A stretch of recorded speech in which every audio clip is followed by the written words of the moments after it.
Podcast Voz Imobiliária. Oferecimento Bezerra Engenharia, Rodobens, Nova Harmonia, Energia Brasil. Olá, corretores e corretoras de Caruaru e região. Sou João Batista, sou delegado do sindicato Caruaru.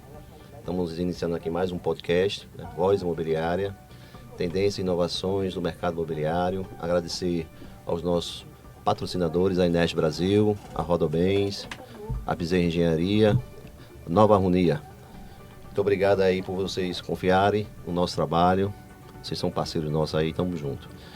E hoje estamos aqui com o nosso convidado ilustre, o Dr. Luiz Maciel. Ele vai falar um pouco sobre direitos e deveres dos corretores de imóveis no Brasil. E ao meu lado está o nosso Dr. Wenderson, nosso advogado aí do sindicato. Dr. Wenderson, boa tarde. Dr. Luiz, boa tarde. Sinta-se à vontade aí. Dr. Wenderson vai conduzir essa palestra legal aí, esse bate-papo. João, boa tarde. Olá, amigo corretor, boa tarde. Estou aqui novamente com essa missão que é levar informação para você, caro corretor que nos acompanha aqui junto ao nosso podcast. E, João, fique à vontade, viu? Quando o negócio estiver ficando chato, você fale.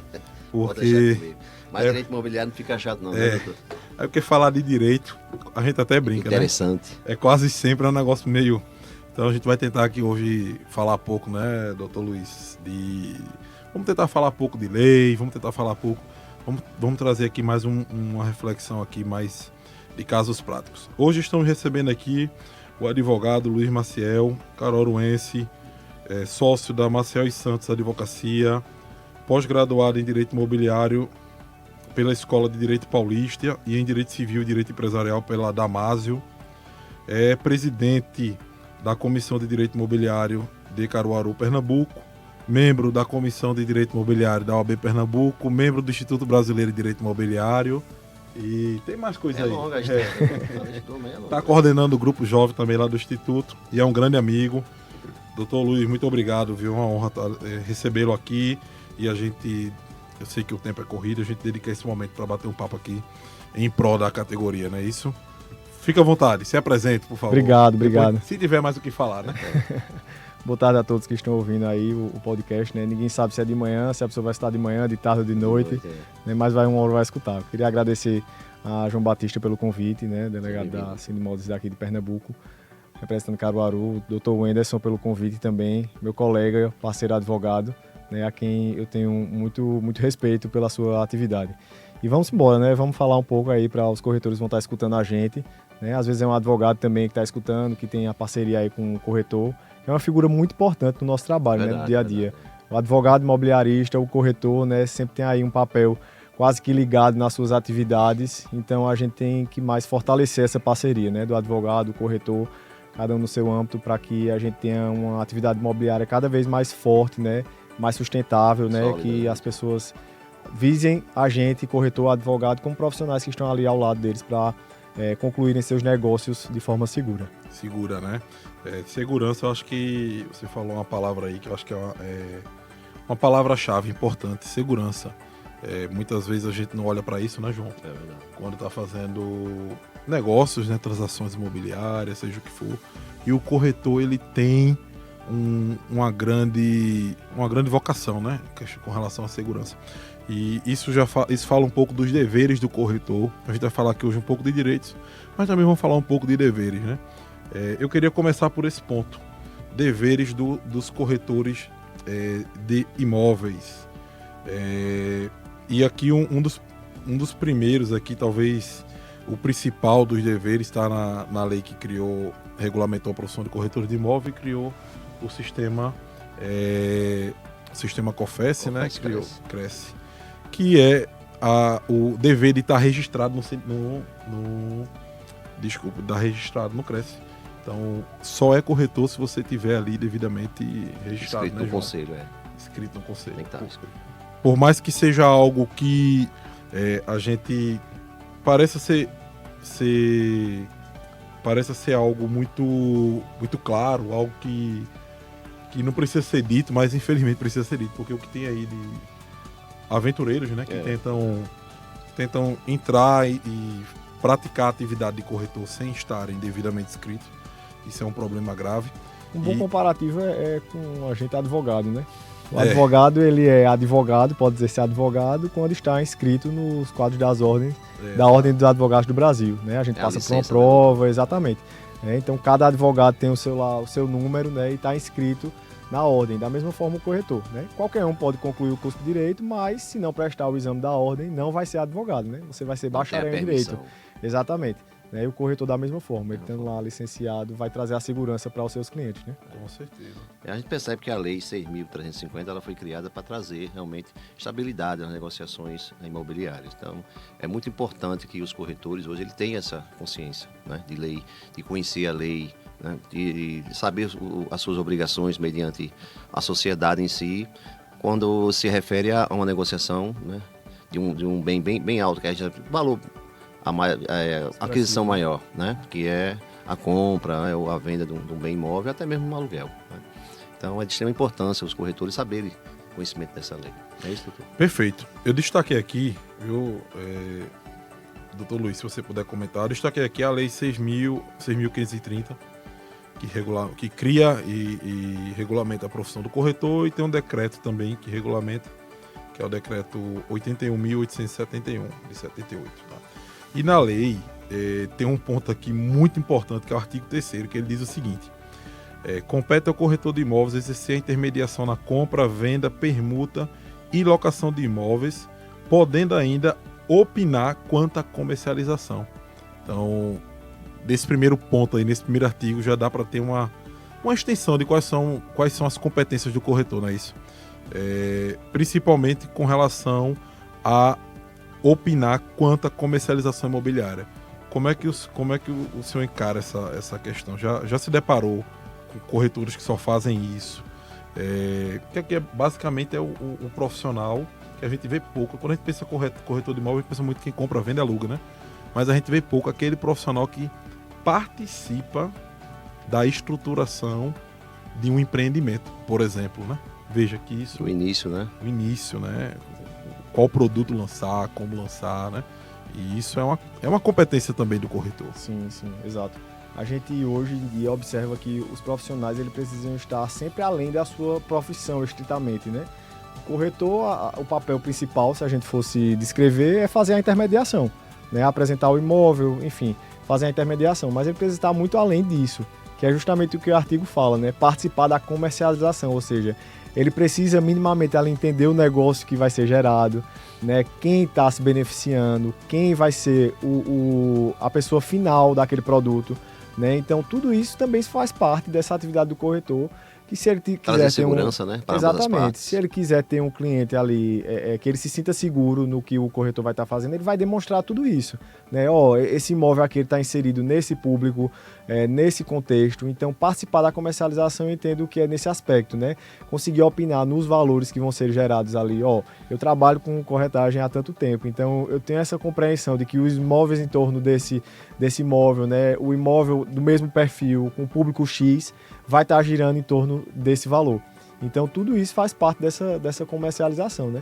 E que aí vai gerar o resultado útil que o corretor espera, a conclusão do negócio, né? Porque como na própria legislação fala, o direito da comissão de corretagem, né? E aí já entra também no aspecto de direito do corretor, é com a conclusão do negócio. Então se o negócio for concluído, o corretor vai ter sua remuneração, né? Vai ter sua comissão ali de corretagem recebida pela conclusão do negócio. Então é um ponto importante aí que também já entra nessa questão do direito do corretor, né? Se ele mostrar que fez um serviço completo ali, que o cliente dele se sentiu seguro naquela negociação, ele vai ter o seu direito à corretagem, reservado, que é a prática, né? Exatamente. Perfeito. Semana passada, João, eu comentei aqui um pouco, até lançando aqui informação, sobre a questão dos contratos que passarão a ser registrados junto ao sindicato, como uma forma de trazer uma maior legalidade para aquele contrato, né? Então, observando aqui o artigo 6º, parágrafo 2º dessa lei, diz o seguinte: o corretor de imóvel pode associar-se a mais de uma imobiliária. Até aí não tem nenhuma novidade, né? Isso é um direito do corretor de se associar a mais de uma imobiliária. mantendo sua autonomia profissional, sem qualquer outro vínculo, inclusive empregatício e previdenciário, mediante contrato de associação específico. Veja, isso aqui é uma exceção da lei, né, doutor Luiz? Porque a gente sabe que, via de regra, para você trabalhar com alguém, você precisa estar dentro dos parâmetros, estar protegido pela consolidação das leis trabalhistas, né, CLT. E aqui a lei cria uma exceção, ela diz, olha, mediante um contrato específico, um contrato de associação, o corretor pode manter esse vínculo. Agora, parte importante desse parágrafo 2º. Registrado no Sindicato dos Corretores de Imóveis. Então, veja, o próprio parágrafo 2º ele diz que esse contrato precisa estar registrado. Ou, onde não houver sindicato instalado, que não é o caso de Pernambuco, né? Não é o caso de Caruaru, inclusive, registrado nas delegacias da Federação Nacional de Corretores de Imóveis. Então, uma vez que Caruaru tem delegacia, né, e Pernambuco tem sindicato, é muito importante esse detalhe aqui, porque o registro do contrato ele traz um ar de legalidade maior para aquela relação, protege tanto a imobiliária, que não vai ser surpreendida depois com a reclamação trabalhista ou algo desse sentido, como protege também o corretor, porque é um contrato que vai passar pelo crivo do jurídico, do sindicato, vai ver se não há cláusulas abusivas que colocam o corretor numa posição de desvantagem. Então, assim, é algo que no final das contas, ambos os lados saem mais protegidos, né? Verdade. Traz equilíbrio, né, para as partes em si, equilíbrio. Que é muito bom para quem é proprietário de imobiliária, porque, como o doutor falou, evita lá na frente uma ação. A gente sabe que existe algumas ações aí, já perdurando aí no processo, que está trazendo um desgaste para ambas as partes, né? Então é muito importante isso aí. E o papel do sindicato é esse, né? É trazer realmente uma segurança para o corretor de imóvel, né? Então esse é o papel do sindicato, tentar trazer esse equilíbrio entre as partes, e o qual que o corretor ele fica livre para se associar tanto a um, ao A2, A3, quando ele quiser. Perfeitamente. Gente, agora eu vou antes de falar sobre direitos, eu queria falar um pouquinho sobre deveres, porque e são muitos, né? Qualquer profissão, infelizmente ou felizmente, a gente precisa manter ali um padrão mínimo de qualidade, e existem algumas obrigações que garantem isso.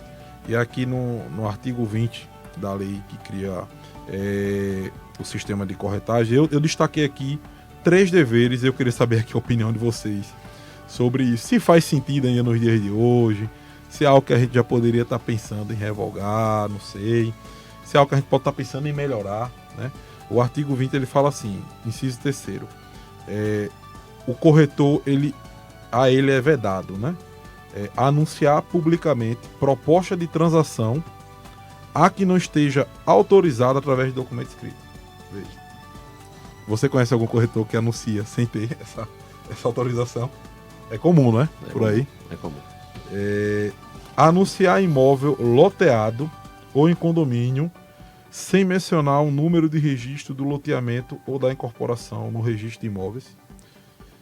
E tem um outro ponto aqui, que é praticar no exercício da atividade profissional ato que a lei defina como crime ou contravenção. Como é que vocês encaram aí essas obrigações aí para os corretores? Eu vou deixar o doutor Luiz responder, eu vim aqui só para ouvir, viu, doutor? Fique à vontade aí. Vamos lá, é um tanto que delicado nessas questões. A gente se depara assim com o histórico de legislação, a começar pela questão da incorporação imobiliária, né, que não pode ser anunciado pela lei de incorporação imobiliária, né, não pode ser anunciado para a venda os imóveis que a incorporação ainda não tenha sido registrada no cartório de registro de imóveis. Então, inclusive, é uma contravenção penal, né, não pode ser divulgado. E aí, eu tinha até pensado nisso também quando o Anderson me chamou, e isso também precisa ser claro para o corretor, né? Ele precisa ter a ciência ali, então, quando receber de uma incorporadora, de uma construtora, vamos começar a anunciar esse imóvel aqui. Então é importante também que o corretor saiba como está a situação registral daquele empreendimento. Se a incorporação já foi registrada, se está em fase de registro, não, a gente está concluindo para poder divulgar. Então é importante o corretor ter a ciência também dessa situação jurídica ali que está sendo aplicada ao empreendimento, para ele estar sabendo onde está entrando, digamos assim. né? Então é um ponto, inclusive, de destaque da lei, né, que ela fala sobre a questão do número do registro desse empreendimento que está disposto à venda. Então a gente vai seguir, digamos assim, a lei anterior a essa aqui, né? A de incorporações, que vai determinar que não pode ser vendido, né? Eu acho assim, tem muitas discussões, inclusive, sobre isso, né? Sobre essa questão da proposta de venda. Ah, não, mas não é uma venda, a gente tá só... Pré-venda, né? Pré-cadastro. É uma pré-venda, é um cadastro e tudo mais. Tem algumas formas aí que as pessoas identificam para poder segurar aquele cliente, né? Enfim. E de fato o cliente às vezes tem ciência que o empreendimento ainda está desenvolvendo, mas ele quer aquele produto, né? Mas é mais no sentido de proteger de fato o consumidor ali, né? Registre primeiro a incorporação, né, no cartório de registro de imóveis competente para depois anunciar. Veja a importância do conhecimento, né? O próprio corretor, ele pode ser o fiscalizador. Sim. E falar para o consultor, vamos primeiro fazer... É o que a lei fala sobre essa questão de divulgação, né, de venda. Na verdade, no final dessa nossa conversa, talvez a gente até fale diferente.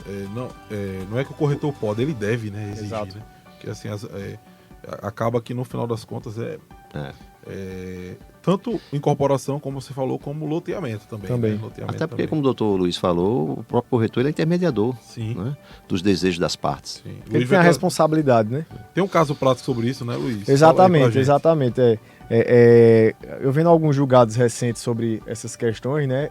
Como eu falei no começo, o objetivo principal do corretor é a intermediação. E o resultado que ele vai ter é a conclusão do negócio, né? Então, o próprio Código Civil também já estabelece isso, que é dever do corretor receber, é um direito, né, do corretor receber essa comissão, exatamente, é um direito dele receber a comissão, é o trabalho dele, né? Ele faz a intermediação, conclui o negócio, ele recebe, tem o direito de receber a comissão. E aí a gente começa a entrar nos aspectos práticos, né, que pode ser vivenciado. E se essas partes desistirem? Né? Concluiu o negócio, assinou o contrato, amanhã a mulher ficou indecisa. Eita, rapaz, eu acho que eu não vou querer mais não. Vamos desistir do negócio. Qual o ponto X aí do nosso bate-papo hoje aí? Revela aí, doutor. Exatamente. E aí, essa comissão volta ou não volta? Exato. Pelo Código Civil e por todas as legislações pertinentes à corretagem, a comissão continua sendo devida do corretor. Até porque ele tem o papel dele, né? Independente do arrependimento da parte, né? Foi o papel dele. Qual é o objetivo do corretor? É intermediar. Então a gente sempre tem que estar concentrado nisso. Houve a intermediação, houve a conclusão do negócio, né? A intermediação e a conclusão. Houve a conclusão. Qual é a conclusão? A assinatura do contrato das partes, né? Tudo lá reconhecido, enfim. Todas as partes tendo ciência do que estão fazendo. Se o arrependimento veio posterior a isso, a comissão do corretor permanece com ele. Que não teve negligência profissional. Exatamente. E aí é onde a gente vai entrar no ponto, né? A questão da responsabilidade do corretor, né? No provimento de Pernambuco, né, na resolução 326 de 92, na parte que fala justamente do dever do corretor, né, ele fala o seguinte, no artigo 4º, inciso 1º, inteirar-se de todas as circunstâncias do negócio antes de oferecer. Ou seja, é papel do corretor, é o dever do corretor se inteirar de como é que está aquela situação daquele imóvel. Se blindar, né? Exatamente. Todo mundo tem acesso a uma certidão no cartório de registro de imóveis, né? Certidão de TTO, certidão de ônus, né? Então, os corretores podem fazer esse papel e devem fazer esse papel antes de oferecer esse imóvel, né? Eu já vi alguns dizendo assim, não vendo imóvel que não está regular. É uma escolha dele. A gente pode também vender, os corretores também podem vender imóveis irregulares, desde que tente instruir ao máximo o cliente, né? Dizer, esse imóvel não tem registro, esse imóvel está de tal forma, né? Se achar que não tem a competência total para aquilo, buscar um advogado especializado, né? Firmar uma parceria, tentar adentrar mais nisso, né? Para tentar ao máximo se resguardar para passar a informação para o cliente. E qual foi a decisão? Né? Teve uma decisão do STJ que o comprador, né, depois de ter firmado o negócio, digamos assim, concluiu o contrato, né, assinou todo mundo, o corretor recebeu. Ele descobriu, na hora de fazer a escritura, o corretor já, digamos assim, estava afastado do caso, porque ele tinha concluído o negócio, descobriu que tinha um gravame e não podia fazer a escritura daquele imóvel. A transferência, A transferência, e ele estava objetivado a isso. E aí, o negócio foi desfeito, foi para o judiciário, e uma das principais questões era a comissão de corretagem. E aí o STJ decidiu que a comissão seria indevida ao corretor porque ele não demonstrou ao comprador, né, essas interferências do negócio. Não trouxe a segurança. Não trouxe essa segurança. Então, assim, a gente observa, eu estava até conversando com o Edson antes, que tem situações que o corretor não vai conseguir adentrar, né? Uma questão jurídica mais séria, mais específica, a gente sabe que não vai conseguir adentrar. Mas uma certidão de ônus, eu acredito que 90% dos corretores, né, o que está ali dedicado a aprender, a saber e tudo mais, ele vai saber emitir, né? Tá Uma certidão de ônus. podcast, né? Que está ouvindo esse podcast, é interessado em aprender. Então a gente percebeu que foi uma questão simples ali, né, que iria impedir a conclusão de fato do negócio. Eu já vi coisas acontecerem, doutor, que o corretor não foi atrás do IPTU, não foi atrás do condomínio. A gente estava falando sobre isso, né? Você veja a importância. Na realidade, na mudança, o próprio comprador ele foi descobrindo Exatamente. pelo tempo, entendeu? Mas esse aqui é o IPTU, mas não está incluso, não pagou.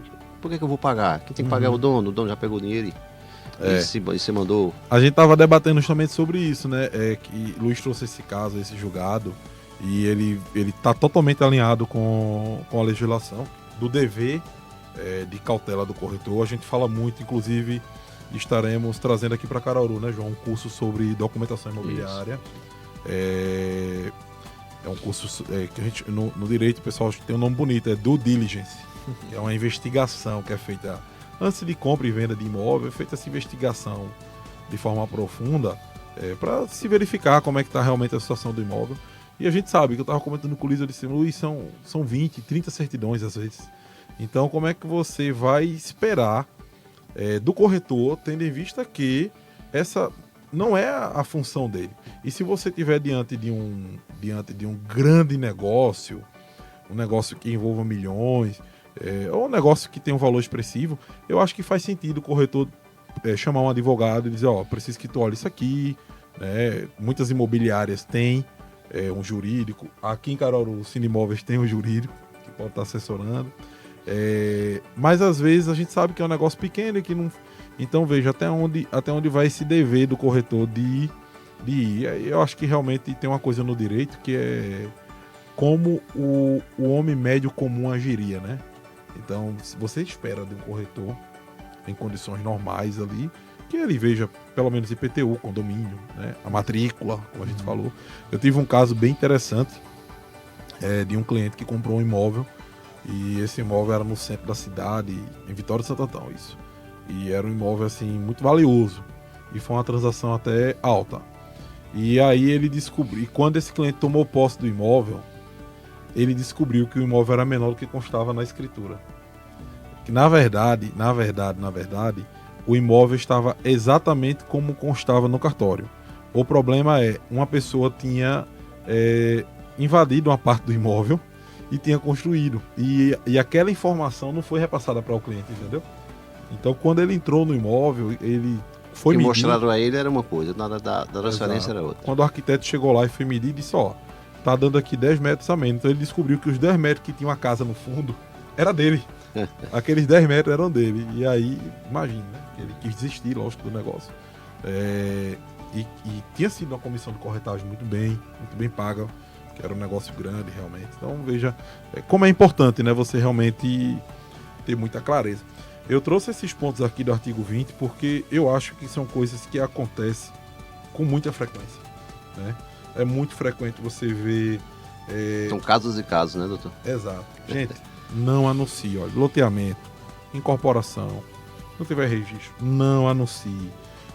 Outra coisa, não anuncie imóvel. Isso para você, corretor, é muito importante. Não anuncie imóvel que você não tenha pelo menos uma autorização de venda. Por quê? Porque quando esse imóvel for vendido, vai ser isso que vai te salvar. Exato. Não é verdade? Exato. E ainda tem outras situações, né? Você não receber, né? Exatamente. O momento do recebimento, né? Às vezes se a gente faz um contrato de corretagem, normalmente esse contrato tem um prazo determinado, né? 1 ano, 2 anos. Sim. E aí passou uma semana dessa conclusão. E aí a pessoa vai lá e vende. Você tem direito a essa comissão?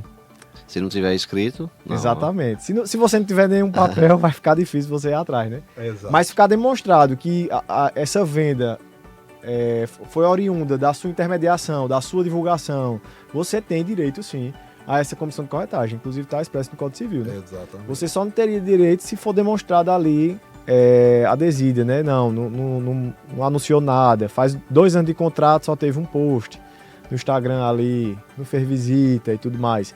Mas que normalmente não é o caso, né? Normalmente o corretor ele se dedica ali para poder vender aquele imóvel. Então ele vai ter direito também, mesmo tendo passado esse prazo aí demonstrado que decorreu da sua intermediação. Perfeito. Esse caso que o Luiz trouxe está aqui no artigo 726 do Código Civil, né? Exatamente.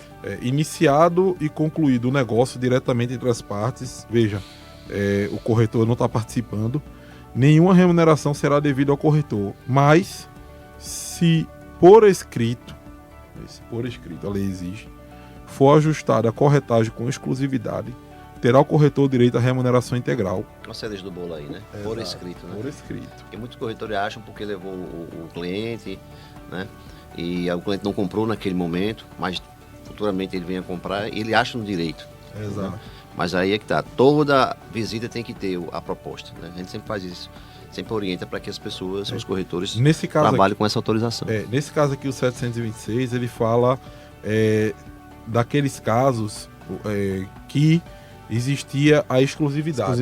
Exato. Porque é possível sim, veja, é possível que o corretor receba mesmo sem ter contrato. É possível, contrato por escrito. Por quê? Porque o contrato ele pode se dar verbal ou de forma escrita, né? Exato. Só e aí que existem outros meios também, né? De se comprovar, de se demonstrar essa relação contratual, né? Um WhatsApp, um e-mail. Exato. Só que vai ser mais difícil. Vai ser mais difícil, mais porque você vai ficar aí a critério do julgador, né? Da compreensão dessa contratação. É melhor andar assim, conforme a lei, né? É melhor andar. Com certeza, com certeza. Agora, nesse caso aqui de exclusividade, a lei exige que seja por escrito. Então, não existe exclusividade se não for por escrito, para fim de você receber posteriormente. E aqui ele diz que, ainda que o negócio seja realizado sem a sua mediação. Aí vem um ponto aqui, salvo se comprovada a sua inércia ou ociosidade. Exato. Aí vejam, uma vez eu me deparei com um caso também, a gente tem uma vivência aí, a gente sempre vai trazer casos práticos aqui, né? E esse caso, o corretor, as partes não queriam pagar o corretor, a comissão, existia um contrato de exclusividade, o dono do imóvel foi quem conseguiu o comprador, mas independente disso, como está aqui na lei, o contrato era escrito, independente de quem trouxe o comprador, o corretor teria direito, né, a receber aquela corretagem. Só que tinha um detalhe, o contrato do próprio corretor, ele é até uma imobiliária grande aqui a nível nacional, o contrato do próprio corretor, ela trazia algumas obrigações que caberia ao corretor, que acabou que ele não cumpriu. Entendeu? Então ele tinha a obrigação de divulgar, ele tinha a obrigação de colocar uma placa, ele tinha algumas obrigações a fazer com o imóvel e ele não cumpriu com essas obrigações.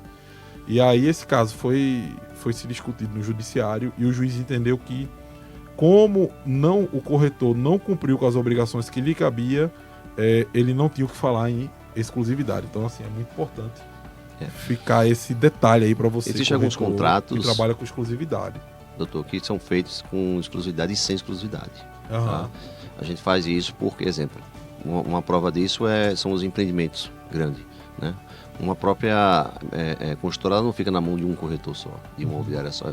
Então ela reparte isso para o mercado imobiliário. Certo. Né? Mas até na representatividade a gente precisa ter autorização dela, por escrito. Nós vamos mostrar o seu imóvel, fazer a publicidade é por conta da imobiliária, né?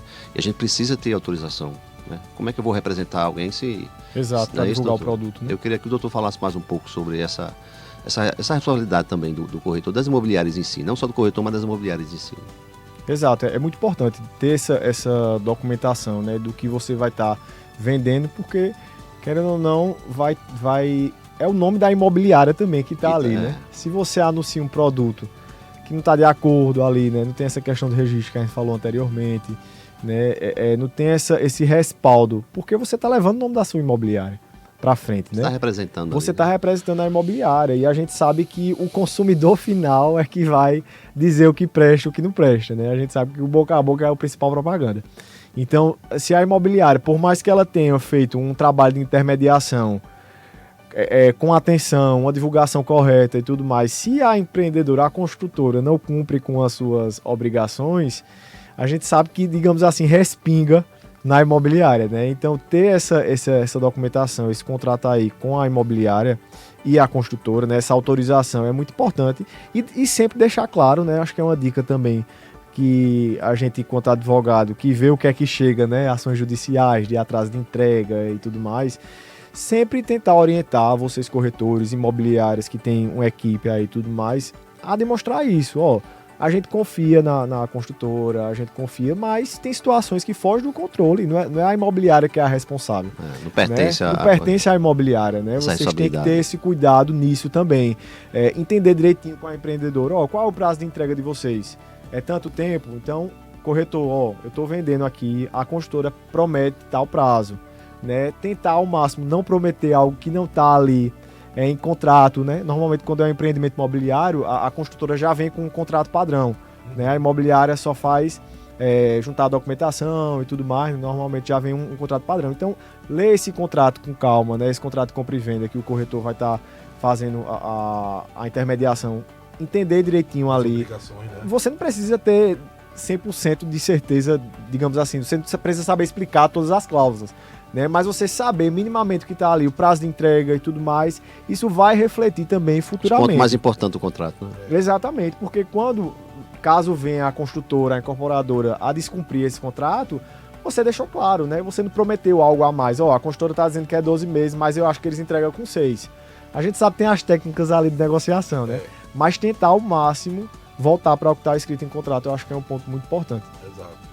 Para não se comprometer. Não se comprometer. Porque assim, não tem problema nenhum o contrato dar errado ou algo dar errado. Exatamente, porque a responsabilidade né? não é do corretor, né? Da imobiliária, né? Exato. Geralmente as construtoras, elas fazem, né, a confecção do contrato.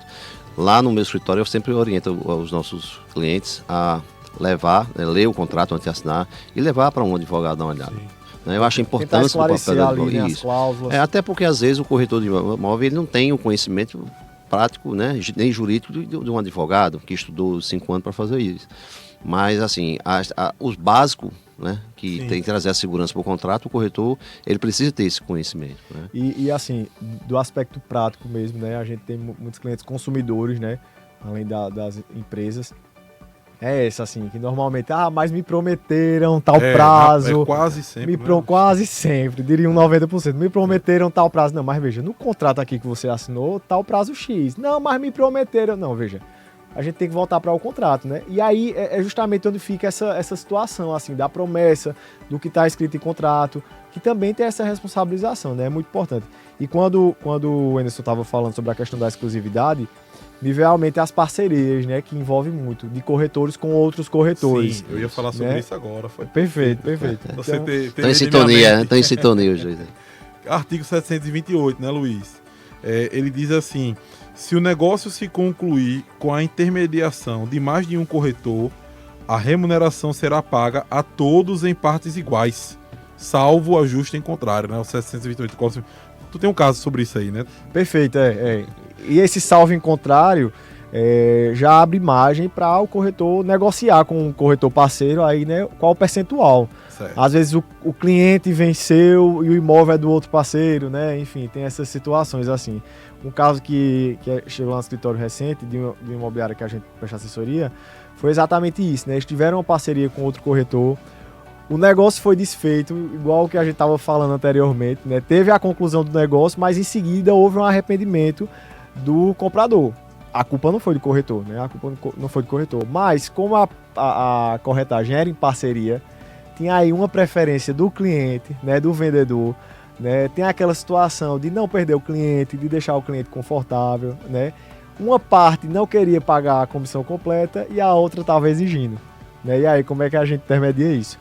É direito do corretor, né? Eu deixei bem claro isso. É direito de vocês receber por completo, porque o negócio foi concluído, né? Mas aí é uma consideração de vocês ter esse jogo de cintura, digamos assim, para saber o que vai ser melhor, digamos assim, respaldado em vocês, né? Negócio, né? Do negócio, exatamente. Se é a manutenção do cliente, né? Um cliente bom e etc. E aí ficou nesse jogo de cintura lá, conseguiram se resolver sem precisar de uma interferência mais séria, assim, ou judicial e tudo mais. Mas que existem essas situações. E como eu vejo que poderia ser melhor pautado isso? Um contrato de parceria entre os corretores, né? Por mais que o contrato de compra e venda estava estabelecendo lá a comissão de corretagem, o percentual, tudo direitinho, mas não falava sobre a parceria. Então, é importante destacar isso, né? Toda relação que você tenha pode ser pautada por um contrato. E o contrato é muitas vezes para assegurar essas situações. Eu acho que é muito comum na sua vivência, né? Geralmente, algumas imobiliárias aqui da nossa cidade pega a exclusividade com a construtora e ele mesmo lança no mercado. Então, como o doutor Luiz falou aí, é muito importante você ter, né, esse contrato da imobiliária que está convidando. Isso é muito importante porque, assim, isso reforça uma ideia que eu tenho de que o contrato, ele não deve ser feito de forma genérica, né? É muito importante que o contrato seja feito realmente caso a caso, levando em consideração as peculiaridades do negócio. Então, veja, uma situação como essa, onde a imobiliária capta aquele cliente, coloca no mercado, mas ela tem interesse naquele cliente, é importante que, por exemplo, exista uma cláusula na parceria dela com outros corretores, onde ela preveja que um cenário como esse pode acontecer. É verdade. Então, isso é muito importante, porque a gente vê muito por aí o pessoal pegar contrato na internet e assim, eu particularmente defendo muito isso, né? Que o contrato, ele é feito para um negócio, ele precisa atender aquele negócio. Por mais que seja muito próximo de outros, vai existir suas peculiaridades, né? Exato, acho que a gente poderia ter outro podcast só falando sobre isso, sobre de contrato. Doutor Luiz, agradecer pela sua presença, né? O papo tá legal, ficando legal aí, mas temos falar horário. de um ponto aqui, João, que eu não comentei, falando sobre direito dos corretores. A gente misturou aqui direitos e deveres, mas assim, em resumo, principalmente, primeiro, remuneração justa, tá? O corretor tem direito de ser uma remuneração justa, nada de receber menos do que ficou acertado, nada de deixar de receber. Se valorizar, né, na sua profissão. Exatamente. Segundo, a questão da exclusividade, isso também é um direito do corretor de poder estipular a cláusula de exclusividade. E o terceiro, mas não menos importante, é o acesso à informação. Então, coloque nos seus contratos que toda informação tem que lhe ser confiada, você tem que ter acesso, porque só assim vai garantir que você, corretor, consiga intermediar e entregar um resultado da melhor forma possível, verdade. Tendo informação. É isso, João. Pessoal, agradecer mais uma vez a presença do Dr. Luiz. Já está convidado no próximo, né? Vamos bater um papo. O papo é bem legal, do direito é extenso, né? Exato. Mas o tempo é muito curto. Lhe agradecer aí pela sua presença, doutor Edson. Muito obrigado também por ter trazido essa explanação aí para o mercado imobiliário em si. Eu que agradeço, Luiz. Muito obrigado, viu? Você ter aqui o presidente da Comissão de Direito Imobiliário de Caruaru é uma honra pra gente. Com a AB, viu? Vamos a gente sim. precisa fortalecer aí, que eu acho o papel do advogado muito importante na transação imobiliária. Com certeza, com certeza. Se Deus quiser, a gente vai trazer muita coisa boa ainda para o mercado aqui, né, João? Para conseguir aprofundar em termos de formação, em termos de treinamento, de tudo. Seria muito importante. Vamos sim. Eu agradeço, João, agradeço o Anderson mais uma vez, né? Me colocar à disposição aí, corretores, né? Tô no Instagram também, Luiz Maciel M. Isso. Luiz Maciel M. Vamos aí trocar experiência, né? É sempre bom o conhecimento. Mas obrigado aí mais uma vez. Perfeito. Obrigado. Obrigado, pessoal. Estamos chegando aqui mais no fim de um podcast Voz Imobiliária. Que o Papai do Céu nos abençoe. Sucesso a todos. Podcast Voz Imobiliária. Oferecimento Bezerra Engenharia, Rodobens, Nova Harmonia, Energia Brasil.